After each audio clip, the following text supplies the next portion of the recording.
Iran का एक शहर है किरमान, वहां पे एक शख्स है हाज माशाअल्लाह, गालिबन अब भी जिंदा है।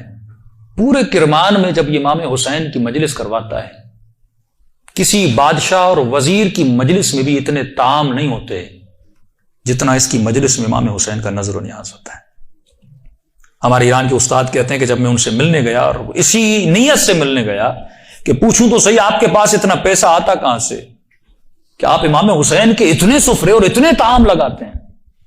जब मिलने गया तो कहा कि एक बूढ़ा सा था 70 ईयर्स का, चेहरे पे अजीब नूरानियत थी, और बैठा और मुझे कहने लगे कि आज तक हुसैन की मैंने जब भी नियाज किया मैंने जेब से एक पाई नहीं लगाई, मुझे नहीं पता ये कहां से आता है, कौन देकर जाता है।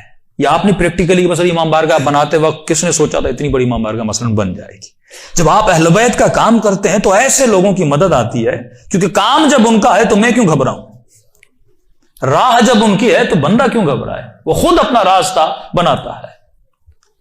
का फिर भी ये कैसे हुआ, मैंने आपके बारे में बड़ी चीजें सुनी। उसने कहा कि आज से तकरीबन 50 साल पहले मेरा काम था नज्जारी का, जो लकड़ियां बनाते हैं ना, लकड़ी का काम करता था, और मेरी बड़ी उल्फत थी, मोहब्बत थी इमाम हुसैन से।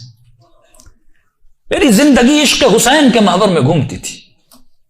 मैं लकड़ी का काम तो करता था, लेकिन मैं बड़ी मेहनत करके लकड़ी के मिंबर बनाता था हुसैन के लिए, मस्जिदों के लिए मिंबर बनाता था, ताजिए बनाता था, ताबूत बनाता था, अलम बनाता था। जिस भी मस्जिद का काम हो सबसे पहले वो करता था। पूरा साल मेरी ये रविश थी, मस्जिदों में मिंबर देना, ताजिए देना। हुसैन से इश्क था। उसके साथ साथ थोड़े थोड़े हॉस्पिटल्स के काम भी करता था।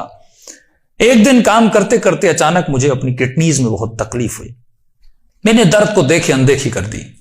2-3 हफ्ते गुजरे, तकलीफ बढ़ती गई, यहां तक एक दिन इतनी तकलीफ हुई मैं बेहोश होकर गिर गया।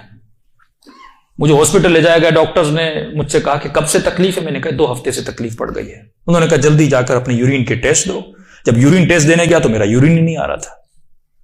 फिर डॉक्टर ने एक इंजेक्शन लगा, कहा आज के बाद घर चला जा, न तुझे चलना है न तुझे काम करना है, बस बिस्तर पे सीधा होकर लेट जा। कहा जब घर पहुंचते पहुंचते मेरे पांव फूल गए। और कहता है कि मौलाना उस दिन का सोना 4 साल तक मैं उसी तरह बिस्तर पे सोया रहा।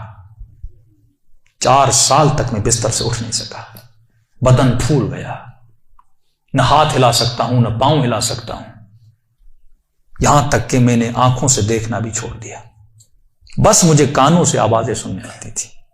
कि जब इस तकलीफ में पहुंचा ना, अपने जितने रिश्तेदार थे सब छोड़ के चले गए। एक मेरी बूढ़ी मां थी, लोग मेरे करीब नहीं आते थे कि ये बीमार है इसके करीब नहीं जाओ, लेकिन मेरी बूढ़ी मां मेरी खिदमत करती रही। माओं की कदर करो जब तक जिंदा है, और जिंदा नहीं है ना तो कम से कम हफ्ते में एक बार कब्र पे जरूर जाया करो। मरने के बाद भी माओं की दुआएं बच्चों को जरूर लगती हैं। इस मां ने मेरी खिदमत ऐसे की जैसे मैं बच्चा था। का एक दिन मुझे ये हो गए हॉस्पिटल आना जाना, बदन बहुत फूल गया, खाल बिल्कुल नरम हो गई। का हॉस्पिटल ले जाया गया। डॉक्टर ने जब मुझे पलटा तो मेरी पीठ पे कीड़े पड़ चुके थे, क्योंकि बदन नरम हो चुका था। मेरी मां डॉक्टर को कहती थी बेटे को पानी पिलाऊं, कहता था नहीं बस चम्मच को गीला करके इसकी जबान पे रखो। कहा 4 साल मैंने वो प्यास चखी जिसको सोच के मैं हुसैन पे रोता था। शिद्दत प्यास में मैंने बिस दिल में मैंने हुसैन हुसैन हुसैन को पुकारा। अपने आका को मैंने उम्मीद नहीं तोड़ी, हुस्न ज़न था मेरे आका हुसैन पे। बस यही कहता था मौला मैं आपके मिंबर बनाता हूं, मौला मैं आपके ताजिए बनाता हूं, मौला मुझे यकीन है कि आप मुझे जरूर बचा लेंगे। का जब आखिरी दिन हॉस्पिटल में गए तो डॉक्टर ने मेरी मां को कहा बस ये चंद दिन का मेहमान है, इसे घर ले जाओ।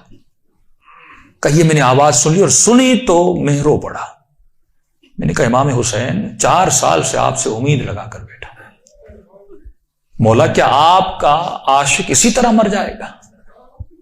दुनिया क्या कहेगी? हुसैन के मिंबर बनाता था और हुसैन ने इसे शफा ही नहीं दी। कि मेरी मां ने घर के सरदाब में लाकर मुझे सुला दिया। कि वो दिन थे मुहर्रम के दिन, पहली मुहर्रम हुई, मेरी मां ने जल्दी जल्दी घर में सफाई करना शुरू की और नीचे आई, कहने लगी मेरे लाल मुहर्रम शुरू हो गया है, अब मैं तुझे हुसैन के हवाले करती हूं, मैं जाती हूं मजलिस सुनने। कहता मां ये कहकर चली गई, उस सरदाब में मैं सो रहा था, 4 मुहर्रम की रात आई। आज भी उसका घर मौजूद है, सब कुछ है। 4 मुहर्रम की रात आई, मैंने देखा खिड़की से एक परिंदा अंदर आया। कहते तब तक कान काम करते थे, लेकिन जैसे ये परिंदा आया मेरी आंखों ने देखना शुरू किया। लेकिन ये अजीब कबूतर था जिसके 3 पर थे, सफेद था, सबज था और लाल पर था। मैंने जिंदगी में ऐसा कबूतर दुनिया में कहता मैंने नहीं देखा। पंजे उसके लाल थे। आया और आकर मेरे सिरहाने पे बैठ गया। बैठने के बाद उसने कलाम करना शुरू किया। मेरे कानों में आवाज देकर कहा तुझे प्यास लगी है, कुछ खाओगे, कुछ पियोगे? कहा 4 साल से जबानों पे ताला लगा था, पर अब यह ताला खुल गया। मैंने कहा मुझे बहुत प्यास लगी है, इतने सालों से प्यासा हूं। कहा पता नहीं उसकी चोंच में क्या था, उसने मेरे मुंह में डाला, बस वो बदन में जाना था। एक अजीब सी फरहत मुझे मिली। फिर वो परिंदा उड़ा और उड़ के सामने कुर्सी थी उस पर बैठ गया।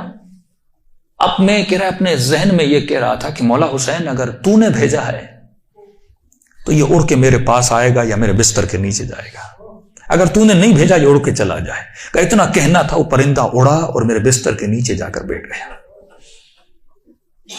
का बस इतना हुआ, लेकिन अभी भी बिस्तर पे लेटा हुआ हूं, लेकिन थोड़ी फरहत मुझे मिल चुकी है। अब सोच रहा हूं ये परिंदा कौन है, कहां से आ रहा है। इतने में सुबह हुई, मेरी मां नीचे सरदाब में आई और उसके हाथ में रुमाल था। पहले जमाने में जब लोग रोते थे तो एक रुमाल रखते थे।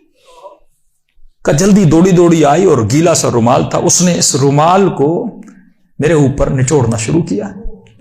तो मैंने कहा कि अम्मा ये क्या है? कहा ये हुसैन के गम में जो आंसू बहाए है ना, तेरे बदन पे मल रही है ताकि खुदा तुझे शफा देते। ये कहकर मेरी मां चली गई। जैसे जा रही थी मैंने कहा अम्मा अगर जहमत ना हो, एक कबूतर है इस बिस्तर के नीचे, अगर जहमत ना हो इसके लिए थोड़ा दाना और पानी रख लो। माने का कबूतर कहां से? कमा बस रख लो। मां आई और उसने नीचे दाना रखा, पानी रखा, चली गई। कहते गालिबन 10 मुहर्रम का दिन हुआ। अब ये 10 या 14 इसके बीच में कहता है दिन हुआ। आशूरा का दिन हुआ। मैंने कहा मौला हुसैन आपकी आशूरा भी आ गई, अब भी मुझे शफा नहीं दोगे? कहा रो ही रहा था कि अचानक मेरे कमरे का दरवाजा खुला और मैंने एक नूरानी शख्स को अंदर आते हुए देखा। कि तब बिस्तर के साथ जो कुर्सी थी वहां आकर बैठ गए। बस मैंने चेहरा देख के समझ गया ये मेरा हुसैन है। कहता मुझे नहीं पता मैंने कैसे समझा, लेकिन मैंने देखा, मैं समझ गया मेरा आका हुसैन है। कह रहा जैसे मैंने इमाम हुसैन को देखा, खुद कहते मैंने मौला का ये बाजू पकड़ लिया और बाजू को पकड़ के मैंने हुसैन को लिपटने की कोशिश की। कभी बाजू का बोसा ले रहा था, कभी हाथों का बोसा ले रहा था। कहता जब मैंने हाथ देखे ना तो मौला की उंगलियां कटी हुई थी। मैंने कहा मैं कुर्बान जाऊं मेरे आका, 4 साल से इंतजार में, मेरी जान आप पे फिदा मौला, इतनी देर लगा दी अपनी जियारत करने। इमाम हुसैन ने अपना हाथ मेरे सर पे फेरना शुरू किया। कहा आज माशाल्लाह हम आ गए, हमारा इंतजार था, हम आ गए, तेरा इंतजार खत्म हो गया, बता तुझे क्या चाहिए। मैंने कहा मैं नहीं बताऊंगा, आपको पता है मुझे क्या चाहिए, आप मेरे हाल को देख रहे, मैं जबान से कुछ नहीं मांगूंगा, आपको पता है कि मुझे क्या चाहिए। का इतना कहना था, हुसैन ने मेरे वजूद पे हाथों को फेरना शुरू किया। मेरे हाथों को फेरा, मेरे कांधों को फेरा, मेरे जिस्म पे हाथ लगाए। कहा आज माशाल्लाह जो तुझे चाहिए था हुसैन ने दे दिया। मैंने कहा आपका बहुत शुक्रिया। कब मौला मैंने एक नजर की थी। क्या की थी आज माशाल्लाह? मौला मैंने नजर की थी अगर आप मुझे शफा देंगे मैं 10 दिन आपका न्याज करूंगा, 10 दिन मजलिस करूंगा और 10 दिन आपका न्याज करूंगा। इमाम हुसैन ने कहा आज माशाल्लाह 10 दिन अपनी तरफ से करना, 8 दिन मेरी तरफ से करना। कहा मौला 8 दिन किस चीज पे? कहा आज माशाल्लाह 10 दिन तू हुसैन के लिए करेगा और 8 दिन मेरी तरफ से मेरी अम्मा जहरा के लिए करना।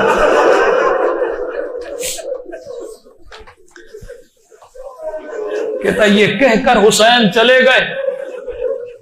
और जब चले तो मैं रोने लगा।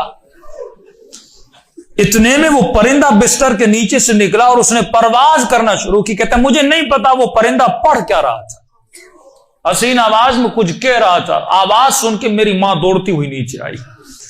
जैसी नीचे आई, लेकिन दहशत इतनी थी उस आवाज में, मेरी मां अंदर नहीं आ रही थी, पीछे से कह रही थी माशाल्लाह ये कमरे में आवाजें कैसी है। मैं रोकर कह रहा था अम्मा अंदर आ जाओ, हुसैन ने मुझे शफा दे दी। ये बूढ़ी मां दौड़ी दौड़ी आई, कभी दाएं दौड़ रही है कभी बाएं दौड़ रही है, कहां है मेरा आका हुसैन। कहा मैं बिस्तर पे बैठा था, वो सूजन हर चीज खत्म हो गई। यहां तक वो कबूतर परवाज करके चला गया। ये बूढ़ी कभी कुर्सी के बोसे ले रही है, कभी बेटों के हाथों को चूम रही है। यहां मेरे हुसैन के हाथ लगे थे। रोती हुई जब सहन में आया, हमसायों ने समझा ये मर गया है। दौड़े दौड़े आए कि मां रो रही है, शायद बेटा मर गया है। लेकिन जब पहुंचे क्या देखा, इसे हुसैन ने जिंदगी अता कर दी थी। अदीजों, जब यकीन हो ना, यकीन न टूटे, जब अहले बैत पे भरोसा हो, तो फिर कासिम वाली सिफात तेरे वजूद में आती है।